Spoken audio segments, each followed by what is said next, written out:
Unit 6 review. All right, so I'll go over. I put in like 5 FRQs to take a look at, um, and then we'll go over any other information that you think you may or may not, like just to kind of review some information. So if we go ahead and we take a look here, hopefully you guys had an opportunity to look at these. I know this is kind of last minute thing here. I was having issues with my internet earlier today, um, so this one FRQ is from Module 30 about inflation, unemployment, and it gives you some current data, and it says in what stage of the business cycle is rating economy? Well, if we take a look here, if the current GDP, real GDP is 10,000, but full employment is at 12,000, if we think about it, what is this firm? If this is 12,000 right here, if this is full employment, where are they at if the current real GDP is 10,000? What's going on in this society?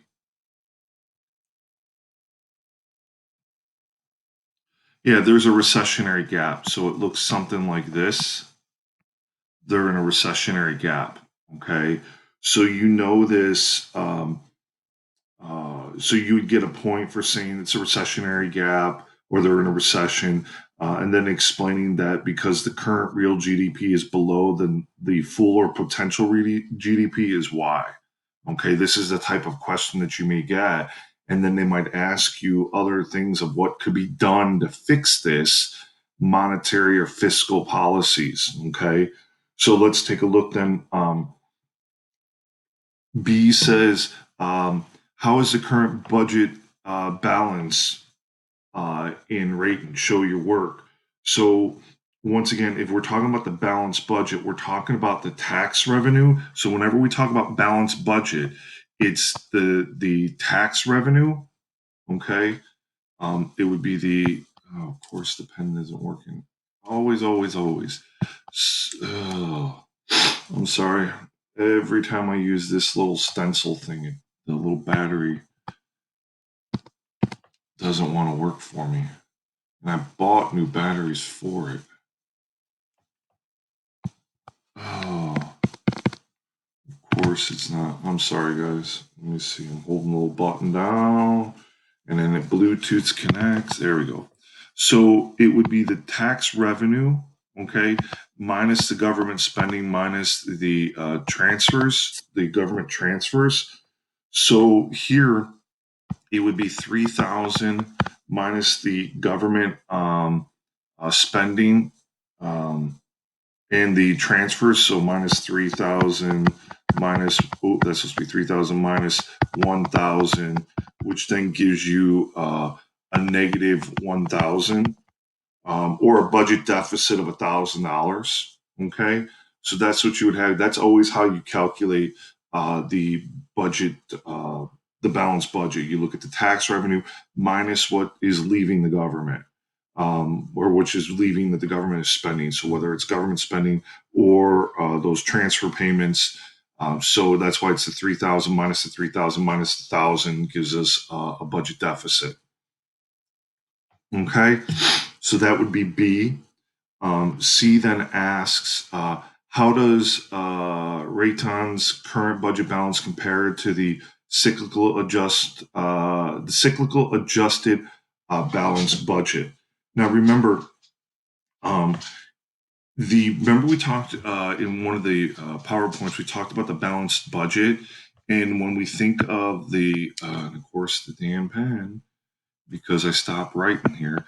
The balanced budget, we said that it's never going to be balanced every time. They kind of think of one year, it might be recessionary, might be the next year we might have a surplus. So it kind of bounces back and forth. So for C, it says, how does the Raytheon's current balanced budget compare to the cyclical adjusted balanced budget?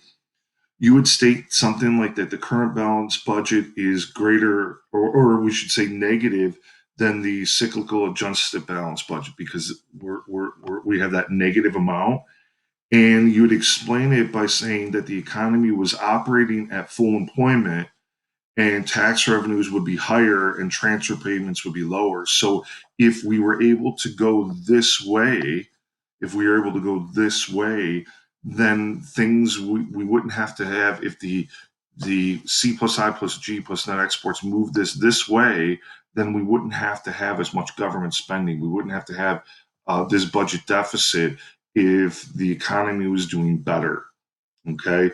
So when the economy is doing better, we lessen the government spending and we lessen the government transfers. Okay.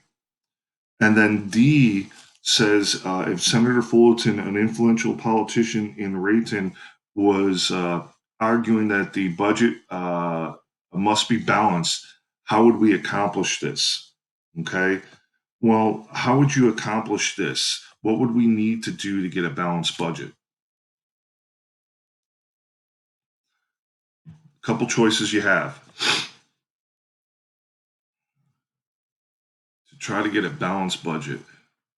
Yeah, you can increase the tax revenues, you could decrease the spending or decrease the government transfers. So that would be a way to do that. But unfortunately, what would happen if you did that? Like it says here, how would balancing the budget affect the real GDP?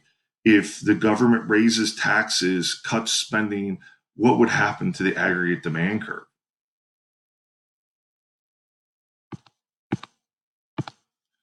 Yeah, it would shift to the left. So essentially the real GDP would fall even more. Okay. So that's kind of what you would do in an expansionary policy. Okay. So realistically, if we're in this recessionary gap, there are five things that can happen. Okay.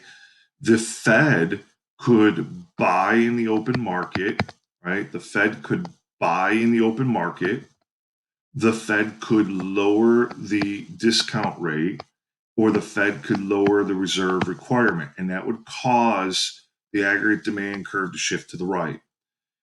The fiscal policies would be that the government decreases taxes and increases government spending. So those are the five things that happen. Now, the thing we have to be careful of in this unit that we talk about is those political cycles. Every election year, politicians that are running for reelection do these fiscal policies in the bottom right hand corner to help put money in people's pockets to get votes. Okay, to get votes. That's that political business cycle, so to speak. So politicians will come up with ideas that will cut taxes, increase government spending, get more money in people's pockets, hoping that that would then create or get people to want to vote for them. But doing this, getting that aggregate demand curve shifting right too much, what do we know will happen when we have these expansionary policies, all five of them? What will that do to the price level in society?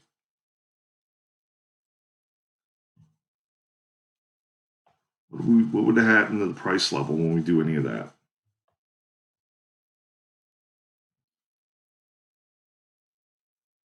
Anyone know? No? Anytime we do these expansionary policies, we have to understand that that will lead to inflation. The price levels will go up. Okay. And here's the thing we have to, let's do this. Let me pull this up a little bit. So we've talked about four different graphs. Okay. We've talked about the money market, right? Here's the money market. Here's the demand for money. Here's the supply of money. We've talked about the loanable funds, right? Here's the demand and supply of loanable funds. We've talked about the aggregate. Oh, of course, the pen stopped writing. I don't know what I'm doing to make this go. Why it shuts off all the time. All right, so we have aggregate demand. Let's say we are here, and then we have the Phillips curve, which we know the Phillips curve, we have the long run Phillips curve, and we have the short run Phillips curve, and we know this is inflation and this is unemployment. Okay, so if we are right now, if we have this inflationary gap, or this, I'm sorry, this recession right here, we're somewhere right here. Okay, we're somewhere right here. Okay. So what happens is, if we're in this recession, we have to be able to explain and put all these things together. Okay. So if the Federal Reserve does some sort of thing where we increase the money supply, one of those three things, like buy in the securities, um, lower the reserve requirement, lower the discount rate, that would shift us here, right? That would shift us here. Correct? That's what it's going to do in the short run. That's what's going to happen in the short run. Okay? That lowers the interest rate. Now, if there's more money in society and we see this lowering of interest rate, if there's more money in society, remember there's this marginal propensity to save, that people will save more. So we get this, right? This lowering of interest rate, okay, which coincides. These two go together, okay? So what happens is we get the aggregate demand curve then will shift to the right. Okay. And then what happens, because this shifts to the right, this will slide and take us to here, to back to long run. So if we're here at this potential, we're going to be here. So realistically, if the natural rate of unemployment is 5% here, the long run Phillips curve is at 5%. Okay. So you should be able to explain all four of these of what will happen. But in the long run, what's going to happen? Well, if we change the color in the long run, what will happen is that because of the higher prices here, right? The higher prices, people are going to demand more money. So what will happen is this will shift. If this was right here, this will shift and take us right back to here in the long run. And this will shift back in the long run to here, okay? Because people will have to spend that higher money to pay for those higher costs, okay? So we have to be able to start to put together what's going to happen in the long run, okay? Now, anytime when we think of the Phillips curve, anytime the aggregate demand curve shifts right or left, that's a slide up and down the short run Phillips curve.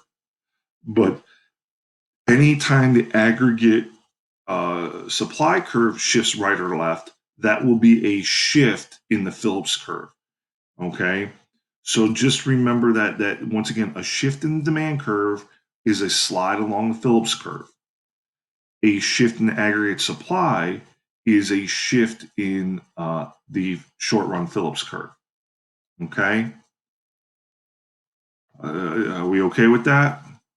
Anyone have any questions on that? All right. So let's take a look at the next question. The next question, let me move this up a little bit. So the next question asks us, to draw, right? I think, right? It says the economy of Dodgelandia is experiencing an inflationary gap. All right, explain how could the central bank use monetary policies to return it back to full employment? So inflationary gap. So it doesn't ask you to draw, it's going to ask you to do the monetary one. But just so we know, an inflationary gap will look like this. Okay. Now there are two choices. Okay. There are a couple things that we can do here. The government could be patient, right? Long run equilibrium, like this is in the short run. In the long run, because of higher prices, because prices went up, we know wages are sticky and they take a little time. But what will happen in the long run, if the government and the Fed doesn't do anything, the aggregate supply curve would shift to the left. So if we were looking at a Phillips curve, okay, if we were at a Phillips curve and we were right here, okay, in a Phillips curve, we would be right here, right? Because remember, this is inflation, this is unemployment. So if we look, we're below unemployment right here, but we have higher inflation. What's happening here? We have less than normal natural rate of unemployment, but we have inflation. So if we let it just sit and figure itself out, we would see this, and that would cause the Phillips curve to do this. Okay, and take us back to here, where this is back, where we're back here and here. Okay, so that's what would happen in if the Phillips curve, but that's not what the question's asking. I'm just adding additional information. Okay, so what could the government do? They have the Federal Reserve. There are three things. If we have an inflationary gap, there are three things they could do. They could sell in the bonds, right? To sell securities. They could raise the discount rate, or they could raise the reserve requirement. That is what, because that's what it's asking. What can the central bank do? What, and these things are going to cause the aggregate demand curve to shift. Now, once again, this shift with the supply curves, if we're practicing laissez-faire and we let it figure itself out, but shifting the aggregate demand curve, that's short run. Okay, so this is what the Fed could do, right? And that's what the question's asking. But if we said, what could the government do? What could our government do to fix that? There's the two things the government could do. What could they do in the short run? Anyone know what they could do in the short run? There's two things they could do in the short run. They can increase taxes or decrease spending. That's absolutely right. Increase taxes or decrease spending. Okay. All right. So that's what they could do. All right. So um, that is number one. Number two, or not number two. B says use a correctly labeled graph of the money market to show how the monetary policies would impact the equilibrium interest rates. So here we go. This is what it would look like. So we would have the demand curve for money, and then we have the supply curve of money, right? And here's our current interest rate, okay? And so if they turn around and they impact and they do one of these three things, this is what we'll see. This is be the money supply curve 2. I'm not staying consistent. Money supply curve 1, and we would see an increase in interest rates.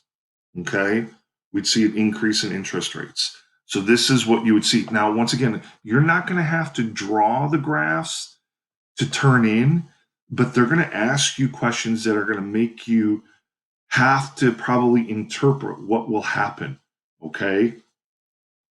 All right. So this is question, or this is part B. Okay. And then part C says, describe how the monetary policy in part A would affect the aggregate demand, aggregate supply graph. All right. And what would we say? Because the higher interest rates, wouldn't that cause the aggregate demand curve, the higher interest rates, to shift to the left, right? Because this shift would reduce the aggregate price level and the real GDP. Okay. So then that's the shift that we would see. So if we go back to the Phillips curve, that would take us from here to the original Phillips curve. Okay, that would take us back to there. Okay, questions on this one? Any questions? All right, let's take a look at, let's take a look at the next question. All right, so this one, This one says draw and correctly label aggregate demand curve of the economy in the long run equilibrium. So we know long run equilibrium will look like this. All right, aggregate demand, aggregate supply, long run aggregate supply, right? That's where we're at. So you'd label it, you'd have real GDP here. This is our potential, we'll call that. Here's our equilibrium, we'll call that price level 1, okay?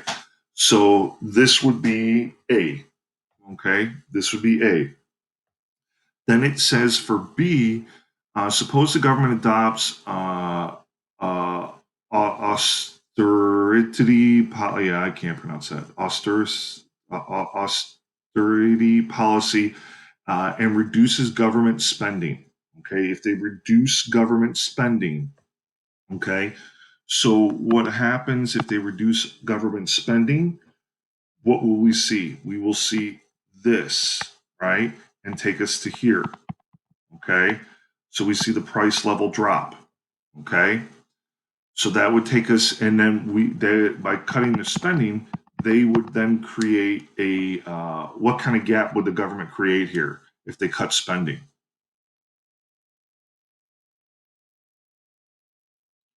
What would they create?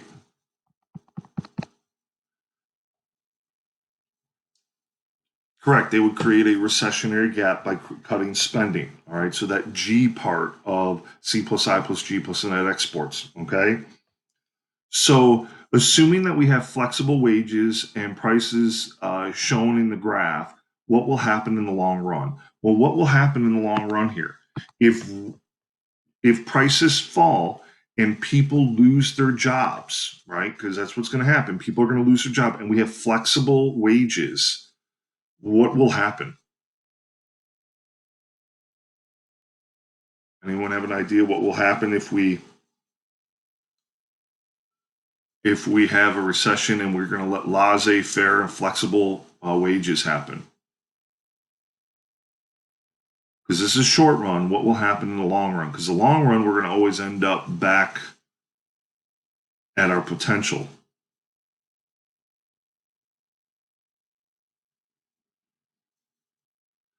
The the aggregate supply curve will shift to the right, okay? Because people are willing to take price cut or wage cuts to get jobs.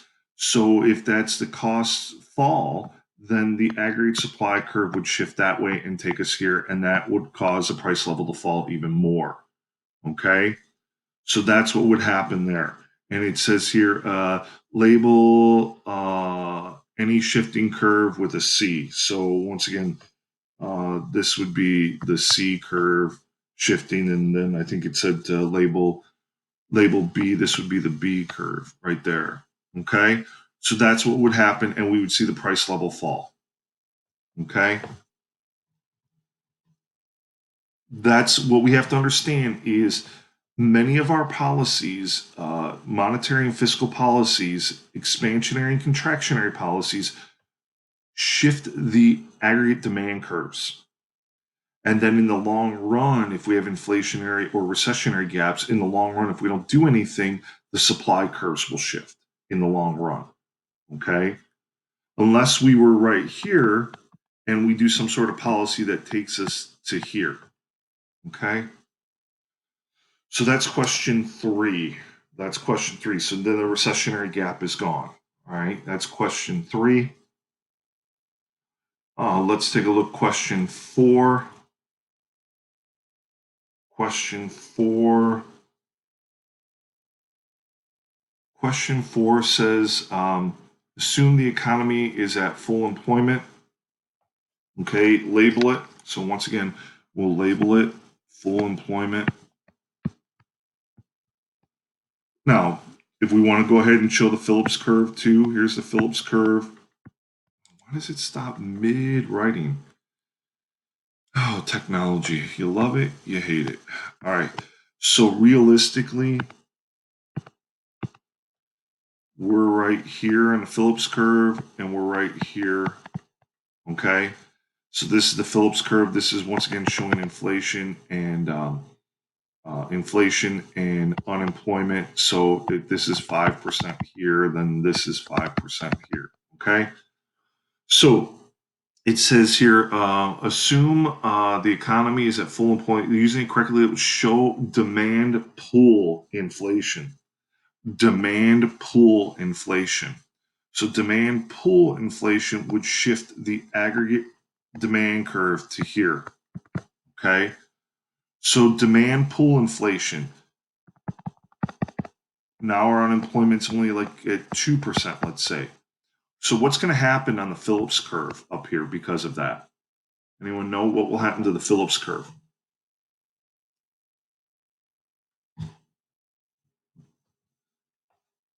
Will that be a shift in the short run Phillips curve? Will that be a slide on the short run? It would slide up and to the left, right? So we would go up to here. So you see, because look at, we have an inflationary price. Well, here we slide from here to here. We have that inflationary price. We went up here, but we also see unemployment fell. Well, here you go. Unemployment fell. Okay. So that's what would happen. Okay. So it says, uh, uh, uh, so you'd have to graph all those things. And then B says, how could demand pull inflation happen without fiscal or monetary policies in the economy? What could cause the demand pull? Um, what would cause the demand aggregate demand curve to shift to the right? Um, it can shift without monetary and fiscal policy. But that's usually, you could say, because maybe there's consumer optimism. Um, Higher businesses are optimistic about the future, so they might expand. So that C plus I part of the, because it's C plus I plus G plus net exports, we could say maybe the C and the I is that whole idea of demand pool. Now, if this is where we're at, okay, and once again, I'm going off the not not using what's the questions that are up here. If we're at this inflationary gap and we're probably in laissez-faire, then we're going to have cost push, right? We're going to have a cost push, which will cause us to do this, because we know the demand for money is going to be higher, and people are going to demand higher wages because costs are going up, and this is what will end up happening. And when this happens, what will happen when the aggregate supply curve shifts this way, in a mirror, we're going to see this happen in the Phillips short run Phillips curve, because we're going to see higher prices. And once again, we see higher prices here at this equilibrium spot, and we're going back to our potential and our natural rate of unemployment. Okay. Now, C says, provide an example of how fiscal or monetary policy could create demand pull inflation. Well, that would be expansionary policies, and we've talked about those already several times. Fiscal policies would be lowering taxes or increasing spending, and expansionary monetary policies would be buying securities, lowering discount rate, lowering the reserve requirement. Okay? Any questions about this one? Once again, you're not going to have to graph on the AP exam, but being able to jot some graphs down and know what's kind of happening and kind of work through what's happening through all the curves is vitally important. All right. Those 4 graphs that I showed on that first slide are really important. Okay. All right. Let's take a look. This is the last one I have. Can you explain how it could happen without fiscal and monetary policy again? So if we go back to this one, so let's say like right now we're really scared right now with the coronavirus, and people are staying at home. And because people are staying home, they're not spending, they're buying things, essential things, like they're buying food and essential things. But all those other, like going on vacation, doing all those, going in hotels, all that is causing our aggregate demand curve to shift to the left because we're not going out. But let's say we start lessening the restrictions, people might start being optimistic and might go, hey, maybe we'll be able to go on vacations in July or August. So they start to buy stuff online, or they start to buy things predicting that we're going to be able to be outside and go skiing, go to Disney, go to things, right? So, and the same with businesses. Businesses are being told, hey, we're going to start to slowly open again. So that might cause the aggregate demand curve. Firms might start to reinvest in buying, like if you're a restaurant, you haven't bought any food in 6 weeks. Well, now some of them have had the to go stuff open, but some of the things that they're used to having people in the stores or in the restaurants. So being optimistic about the future will encourage people to invest and to buy things because they plan on doing stuff once the quarantine is over. Okay, so that's kind of what we're saying here is that we know that eventually there's a certain amount of consumer optimism, and the demand for buying stuff is going up. Like people might be investing more or being like, hey, let's maybe buy a car.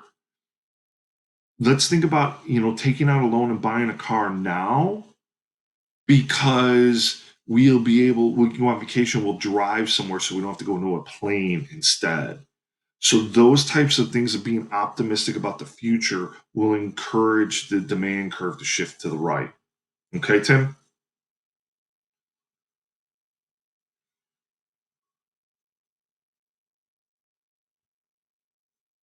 All right. So let's take a look at this last one I think I have here. I think this is the last one, and then we'll go over any kind of other things that you might think you need to go over. Um, so the next one says the economy of Marxism is in long run equilibrium. Okay, long run equilibrium. Okay, um, non-accelerating inflation rate and unemployment rate is 6%. And the inflation rate is the inflation expectations is currently 3%. Okay, so it says draw and correctly label a graph that shows a short run and long run Phillips curve at the current rate of inflation and unemployment. So the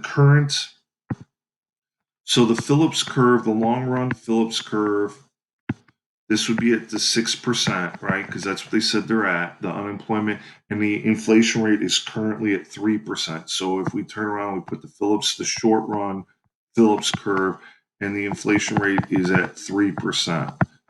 Okay, so that's what you'd have. You'd have inflation here. You'd label it, and you'd have unemployment rate here. So that's what it would look like. Okay, so for A, this is what it would look like. Okay, I'd have inflation percentage. Oh, of course, the pen stopped writing. Um, and come on, girl. I'll look to see why this inflation percentage, unemployment percentage. Okay, so it says uh, uh, um, so that would be A. B says suppose the government of Marxism decreases taxes. Okay, decreases taxes. In the graph from part A, identify a point T that might reflect the new short run equilibrium in the economy. Okay, so if they decrease taxes, what do we know? If they decrease taxes, the aggregate demand curve is going to shift, right? The aggregate demand curve. And what do we say? When the aggregate demand curve shifts, that's a slide.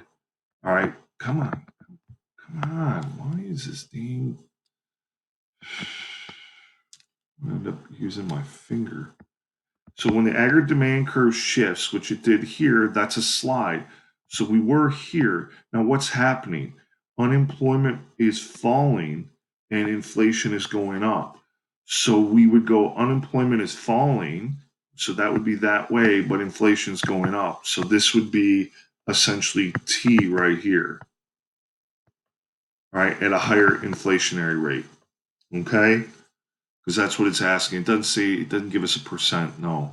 So once again, if the government were to cut taxes, we would see an increase here. And we have to understand when we cut taxes, we know we're going to get inflation. Okay? So that would be B.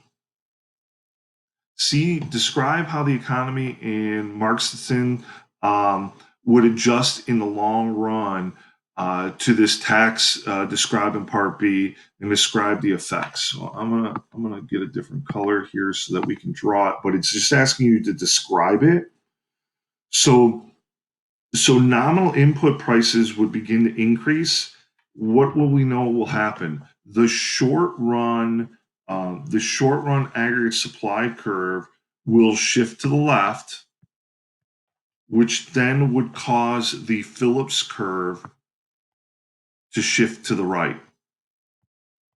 Okay, so the aggregates, the shifting of the short run aggregate supply curve until the economy reached full employment.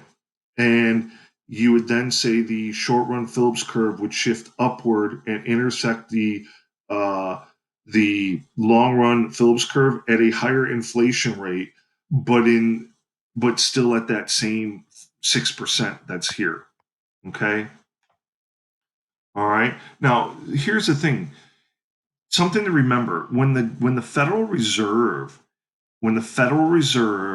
increases the money supply by, let's say, 10%, you have to understand that the aggregate demand curve is going to shift to the right by 10%, right? That we have to understand that those things are going to happen, that we're going to see that we know inflation is going to happen, okay? Those things are definitely going to happen, okay? Um, So let's a couple things then that we should make sure that we know for the that multiple choice, because it's real short. It's not very long, and I will post that later today because I have to do a micro. I'm going to do a micro review here for the kids that are taking the micro test today on monopolies and uh, or not monopolies. What are they doing? Oligopolies and monopolistically competitive. But you should know about the balanced budget. You should understand what budget deficits are. You should know about expansionary fiscal policies, expansionary monetary policies, how to fight inflationary gaps, recessionary gaps. You should understand the money market and how the interest rates change things, and the target rates that we want to get to. Okay, understanding the target rates that the government tries to have a target rate of inflation. So they try to regulate the money supply for that. Um, what else do we need to know?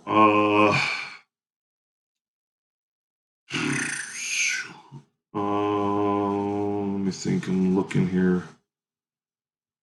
Um, Yeah, let me correct this here. The aggregate demand curve is going to shift, but let me fix this. If the money supply is going to go up by 10%, we should know that the price level will go up by 10%. I misspoke there. My bad. Okay. Um, what else? We should know about inflationary tax, kind of understanding that as as as um, as as we know that price levels will go up when we have monetary policies, expansionary policies, we have to understand the value of our dollar is going to decrease due to inflation. That people hold, that's that inflationary tax. Just knowing that we're going to buy less of things. Cost push, we should know. Demand pull, we should know. We should understand the Phillips curve, which I've gone over several times. The Phillips curve, that's kind of the big thing here. Understanding the Phillips curve, the political business cycles, we should know that. We've already talked about crowding out before. So that's pretty much what you should know for the test that I'll post today. There's only 25 questions. I'll still give you plenty of time to take it, but it's a little bit shorter. And then we'll go over new material. And then I will try to create a folder with a bunch of practice stuff on there for you, a bunch of practice things for you to work on for the AP exam. And then I'll maybe say, hey, try doing um, practice from 2019, and then we'll come together, and then you guys can ask me like, hey, how did you get this answer? And we can go over it then. Okay. Are there any other questions about this unit? Because a lot of this is familiar to the stuff that we've done on the previous unit, but it's just a matter of adding the Phillips curve in and understanding the Phillips curve. Yes, no, we good?